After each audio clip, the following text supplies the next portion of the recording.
Okay, so there's this spooky, kind of nostalgic trend that's been all over social media. And on the surface, it looks like just harmless fun, right? A little bit of horror mixed with some 90s glam. But the very same technology that's powering this viral sensation, it has a much, much darker side.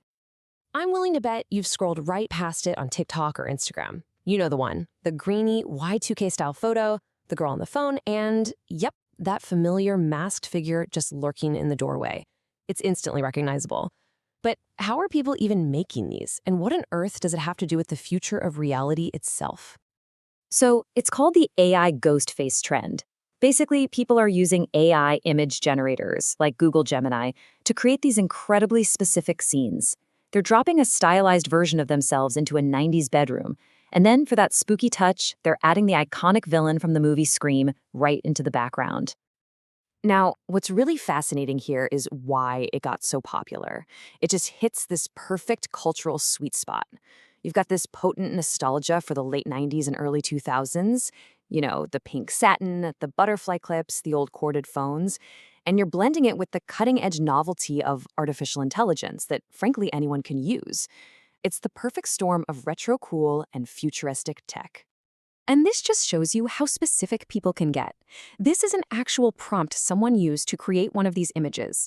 Just look at the detail, from shiny pink satin bedding to dainty gold necklaces and the grainy 90s style. This isn't some vague idea. It's like a detailed set of director's notes that you're just handing over to an AI. So let's break down how it's actually done. The process is honestly shockingly simple. It's really just 3 steps. First, you generate the whole scene with a text prompt. Second, you use an AI face swap tool to pop your own face onto the character. And third, if you want to get really creative, you can use an AI video tool to add a little bit of motion, turning your creepy photo into a mini horror movie. It's fast, it's accessible, and you don't need to know a single line of code. Okay, and this is where our story takes a very sharp turn. Because this easy-to-use, incredibly powerful technology for creating realistic synthetic media, well, it has another name and a whole other purpose. The same tools used to make a fun little meme can be used for something far more sinister. Welcome to the world of deepfakes. A deepfake is basically any piece of media where a person's likeness is swapped with someone else's, so convincingly that it's almost impossible to tell it's a fake. And that technology behind the Ghostface trend, that AI image and video generation, is the very same technology that powers deepfakes. And just to be clear, this isn't some niche theoretical problem way off in the future. The use of this technology is absolutely exploding. Between 2019 and 2023, the number of deepfake videos found online skyrocketed by 550%. This stuff is spreading like wildfire, and it's getting scarily good, scarily fast. Let's just talk about access for a second. Just 5 years ago, in 2019, creating a pretty basic deepfake video, I'm talking a jittery one, no audio, it would have cost you over $500. Now, fast forward to today, you can create a far more realistic video, one that even has a cloned voice, for less than a third of that price. The barriers to entry have pretty much crumbled to dust. And the difference in quality? It's just staggering. I mean, look at this. On the left, you've got a well-known deepfake from 2019. You can tell something's a little off, right? But now, look at the one on the right, from 2024. It's smooth, it's believable, and here's the real kicker. It was made with way less data than we needed just a few years ago. The tech can now create a convincing replica with just a handful of photos or a few seconds of audio. And let's be absolutely crystal clear. The main concern here isn't funny memes or harmless pranks anymore. This technology is being actively weaponized by criminals for large-scale, high-stakes fraud. We're talking about real money and real victims. $35 million. That's how much criminals stole from a bank in the United Arab Emirates. So how'd they do it?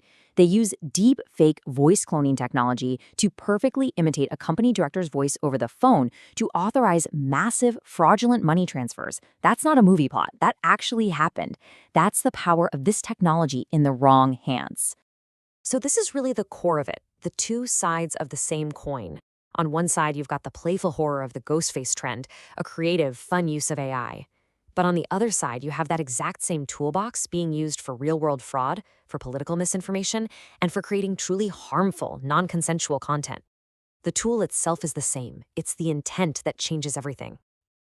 This goes beyond simple crime. It starts to get into these deeper, almost existential fears. Science fiction has been warning us about this for years.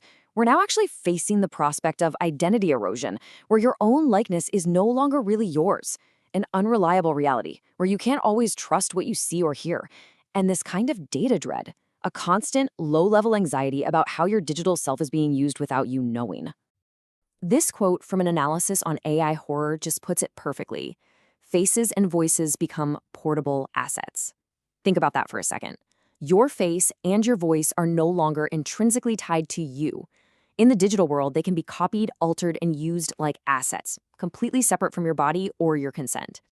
And that really brings us to the main takeaway here. The tools that are unlocking these incredible new ways for us to create art and entertainment and express ourselves, they are the very same ones that unlock unprecedented opportunities for deception and for harm. The power to create and the power to deceive are now bundled together, available to anyone with an internet connection. So we'll leave you with this question. The ghost face in the picture is a fun little fiction, but the ghost in the machine? That is becoming very, very real. And as this technology becomes more and more a part of our daily lives, we all have to start asking ourselves, when anyone can fake reality, what do we choose to believe?